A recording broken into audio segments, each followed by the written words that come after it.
নমস্কার, আমি সন্দীপ। কিছু ভুতুড়ে কান্না দিয়ে ভরানো আমার ডায়েরি, ভূতেরও কষ্ট হয়, সেই ডায়েরি থেকেই আজ আপনাদের জন্য শালুক দিঘি। এবার আপনাদের কানে ভাসবে আমাদের বিশেষ নিবেদন, শালুক দিঘি।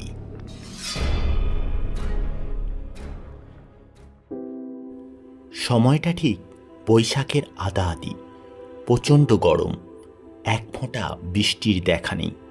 সারাদিন খাঁ খাঁ করছে রোদ, মাঝে মাঝে শুকনো বাতাসে আগুনের ঝলকা। কিন্তু অশান্ত সূর্য যখন শালুক দিঘির শান্ত কালো জলে ধীরে ধীরে তলিয়ে যায়, আর নীলচে লাজুক সন্ধ্যারা দূরের প্রকাণ্ড বট অশ্বত্থ গাছের ঝুড়ি বেয়ে ধীরে ধীরে এই অজপাড়া গাঁয়ের বুকে নেমে আসে, গ্রামের মানুষও গরমের হাত থেকে বাঁচতে শালুক দিঘির পাড়ে ভিড় জমায়। ছেলে বুড়ো সকলেই, আমিও বাদ যেতুম না। দিঘির পাড়ে শীতল পাটি পেতে সবাই বসতাম। আমি মাসখানেক হলো এই গ্রামের প্রাথমিক বিদ্যালয়ে চাকরি নিয়ে এসেছি। স্কুলের কোয়ার্টারেই থাকি। তবে এর মধ্যেই বেশ কয়েকজন বন্ধুবান্ধব জুটিয়ে ফেলেছি। তাদের সাথেই রোজ সন্ধে হলেই দিঘির পাড়ে বসতাম। রোজকারের মতো সেদিনও গেলাম। দেখলাম পাড়ার ছেলেরা মিলে দিঘির পাড়ে একটা ফাঁকা জায়গায় বাঁশ দিয়ে একটা মাচা বানিয়েছে। আমরা কয়েকজন তার উপরেই বসলাম। ফুরফুর করে দক্ষিণের বাতাস লাগছিল।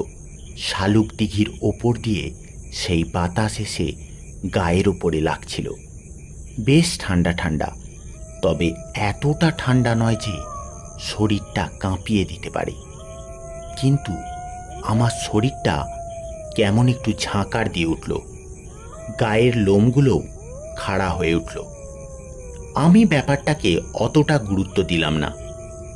তারপর কথা বলতে বলতে আমার কেমন মনে হলো, আমাদের মাচার উল্টো দিকে দিঘির পাড়ে যে বুড়ো নিম গাছটা রয়েছে, তাতে সাদা মতো কি একটা বসে আছে।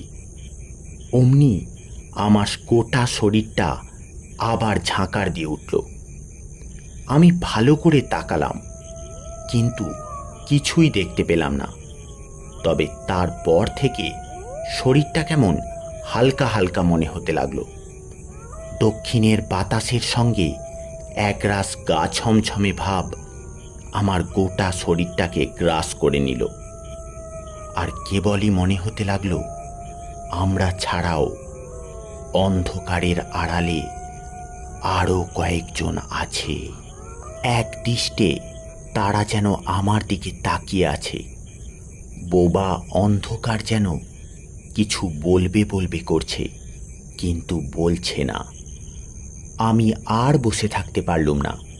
হাতঘড়িটার দিকে একবার তাকিয়ে বললুম, আজ উঠি, থাক, শরীরটা ঠিক ভালো ঠেকছে না।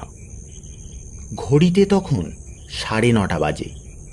অন্যদিন 10টার আগে উঠি না, কিন্তু সেদিন কেউই আপত্তি করল না। মনে হলো সেই দিনের শালুক দিঘি সবার কাছেই অন্য দিনের তুলনায় একটু অস্বাভাবিক লাগছিল। তারপর আমরা সবাই মাচা ছেড়ে যে যার বাড়ির দিকে চললাম। আমার খালি মনে হচ্ছিল কেউ যেন আমায় ডাকছে। অদ্ভুত এক টান আমায় যেন শালুক দিঘির দিকে টানছে। কোনো রকম কোয়ার্টারে ফিরেই দরজায় খিল লাগিয়ে দিলাম। চারিদিকে কেমন একটা থমথমে ভাব, যেন কারো দুটো নীলচে চোখের শূন্য দৃষ্টি আমায় নজরবন্দি করে ফেলেছে। আমার চোখে ঘুম যেন জড়িয়ে আসতে লাগলো, কিন্তু বিছানায় শুয়ে আমি কিছুতেই ঘুমাতে পারলাম না। যখনই চোখ বুঝি মনে হয় কেউ যেন কাঁদছে। সেই মায়া জড়ানো কান্না আমায় কিছুতেই ঘুমোতে দিচ্ছিল না। হঠাৎ দরজার বাইরে থেকে আমি বিকাশের গলা পেলাম। মনোজদা, ও মনোজদা, মনোজদা গো। আমি বিছানায় বসেই সাড়া দিলাম। কে? আমি বিকাশ। আমি যাচাই করার জন্য আর একবার বললাম, কে বিকাশ? সে আবার বলল, আমি বিকাশ, একবার দরজাটা খোলো না গো। আমি একটু ভয়ে ভয়ে দরজাটা খুলে দিলাম। দেখলাম সত্যি বিকাশ দাঁড়িয়ে আছে। আমি অবাক হয়ে বললাম, কিরে, এত রাতে কি হলো আবার? আমি তাকে দেখেই বুঝতে পারছিলাম ও কিছুতে একটা ভয় পেয়েছে। সে ভয় ভয়ে কণ্ঠে বলল, মনোজদা, আমি ঘুমোতে পারছি না, বড্ড ভয় করছে, মনে হচ্ছে কে যেন আমায় ডাকছে। আমি চোখ বন্ধ করলেই সেই কান্না, কি অসহ্য, কি অসহ্য সেই কান্না, আমি আমি সহ্য করতে পারছি না। বলেই সে কান দুটো হাত দিয়ে চেপে ধরে মেঝেতে বসে পড়ল। এতক্ষণে আমি আমার ভয় লাগার কারণ বেমালুম ভুলে গেছি। আমি বিকাশকে নিয়ে পড়লুম। বললাম, কিসের কান্না? বল আমায়, বল আমায়, বল, ভয় নেই তোর, বল বল আমায়। সে ভয়ে ভয়ে বলল, বাচ্চার কান্না, ওই শালুক দিঘির পাড় থেকে ভেসে আসছে, চোখ বন্ধ করলেই দেখতে পাই ওই মাচার ওপর একটা একটা শিশু কাঁদছে, গোটা শরীর তার রক্তাক্ত। আমি পারছি না মনোজদা, আমি পারছি না। তার চেয়ে বরং চলো ওই মাচাটা ভেঙে ফেলি। ও আমায় ঘুমোতে দেবে না, ও আমায় বাঁচতে দেবে না। এবার আমিও ধীরে ধীরে কেমন একটা মায়ার জালে আবদ্ধ হয়ে যেতে লাগলাম। কিন্তু তবুও মনের ভিতর একরাশ শক্তি সঞ্চয় করে বললাম, আজ আর এত রাতে কিছু করতে হবে না, যা হবে কাল। ও এবার একটু বেশি উত্তেজিত হয়ে পড়ল। বলল, না না, কাল নয়, আজ, এক্ষুনি। আমি আপত্তি করতেই ওর চোখে মুখে একটা পৈশাচিক ভাব ফুটে উঠল। চোখ দুটো টকটকে লাল, মুখ থেকে লালা ঝরে পড়ছে। দেখেই আমার গায়ের রক্ত জল হয়ে গেল। তারপর শরীরটা কেমন ধীরে ধীরে ঠান্ডা হয়ে যেতে লাগলো। আর মন্ত্রমুগ্ধের মতো বশীভূত হয়ে চললাম শালুক দিঘির পাড়ের মাচাটা ভাঙার জন্য। বিকাশ আমার সঙ্গে ঘর থেকে বেরিয়েছিল কিনা সেটা আমার মনে নেই। যখন ফিন ফুটো জ্যোৎস্নার মধ্যে রাত 1:30টার সময় শালুক দিঘির পাড়ে পৌঁছালাম, দেখলাম একে একে সবাই সেখানে উপস্থিত, যারা আমরা মাচাটা বানিয়েছিলাম আর বসতাম।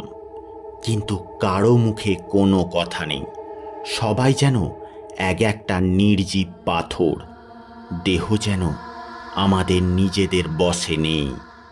কিন্তু ভেতরে ভেতরে বুঝলাম আমরা কেউ কাউকে ডাকিনি, আমাদেরকে ডেকে এনেছে অন্য আর একজন। আর সে এই মাচাটা রাখতে চায় না, উপড়ে ফেলে দিতে চায়। আর সেই কাজটা আমাদেরকেই করতে হবে। তারপর আমরা কলের পুতুলের মতো মাচার একটা একটা খুঁটি উপড়ে ফেলতে লাগলাম। সাথে সাথে মাটি থেকে ফিনকি দিয়ে রক্ত বেরিয়ে এসে সবার চোখে মুখে ছিটকে পড়ল। তারপর যখন ঘুম ভাঙল, তখন আমি বিছানায় একটু স্বস্তির নিঃশ্বাস ফেললাম। এত ভয়ঙ্কর স্বপ্ন আমি এর আগে কখনো দেখিনি। সেদিন আর বাড়ি থেকে বেরোতে ইচ্ছা করল না। একই গরমের ছুটি চলছে, স্কুল নেই, সারা বেলা বাড়িতেই কাটিয়ে দিলাম। মনটাও কেমন ভার ভার, আর শরীরটাও কেমন ম্যাচ ম্যাচ করছে। সন্ধ্যের সময় সেদিন আর দিঘির ধারে গেলাম না। ঘরের টেবিলে বসে একটা বই পড়ছিলাম। হঠাৎ খোকন এলো। ও আমাদের সাথে মাচায় বসত। এসে বলল, মনোজদা, চলো একবার বিকাশদের বাড়ি থেকে ঘুরে আসি।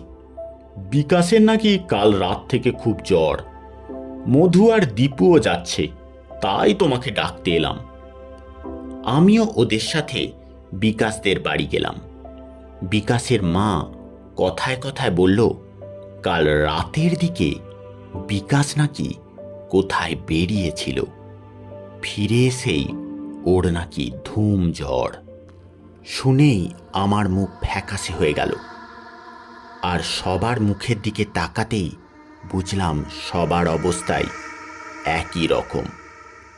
আমি আমার স্বপ্নের কথা বলতে যাব, এমন সময় দীপু ফিসফিস করে বলল, কাল রাতে আমি কিন্তু বিকাশকে নিয়ে একটা স্বপ্ন দেখেছিলাম। সে এক ভয়ঙ্কর স্বপ্ন। শুনেই সবার টনক নড়ে গেল। একে একে সবাই স্বপ্নের কথা বলল। হুবাহু একই স্বপ্ন।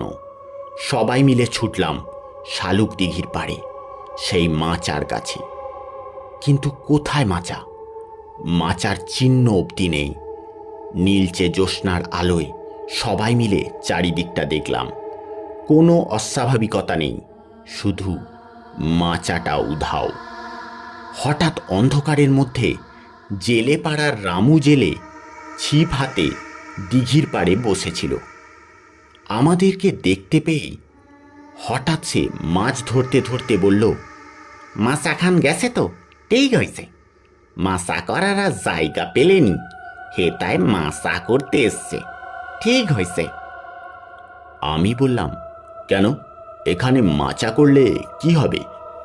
সে খেকিয়ে উঠল, বলল, জাননি জাননি হেতায় কি আছে, তবে শুনো। বলেই সে বহু বছর আগেকার একটা গল্প আমাদের শোনালো। গল্পটা এরকম: বহু বছর আগে এখানকার জমিদার ছিলেন প্রতাপ রুদ্র চৌধুরী। তার একমাত্র কন্যা মাত্র 6 বছর বয়সে কলেরায় মারা যায়। জমিদারবাবু তার নামেই এই দিঘির নাম রেখেছিল শালুক দিঘি। জমিদারবাবুর মেয়ের এই দিঘি ছিল অত্যন্ত প্রিয়, তাই তার মৃত্যুর পরে তাকে এই দিঘির পাড়েই পোঁতা হয়েছিল। আর তোমরা তোমাদের মাচার খুঁটিগুলো ওই কবরটার ওপরেই গেড়েছ। ভালো যদি চাও তো খুঁটির গর্তগুলো মাটি দিয়ে বন্ধ করে দাও। আমরাও তার সব কথা শুনে তার কথা মতোই কাজ করলাম।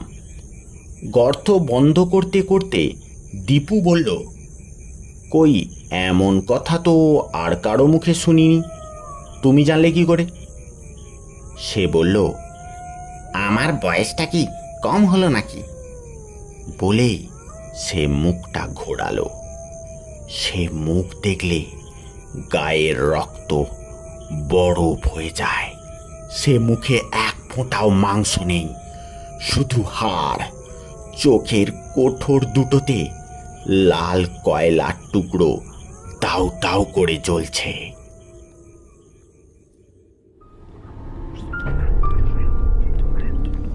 এতক্ষণ আপনারা শুনছিলেন শালুক দিঘি।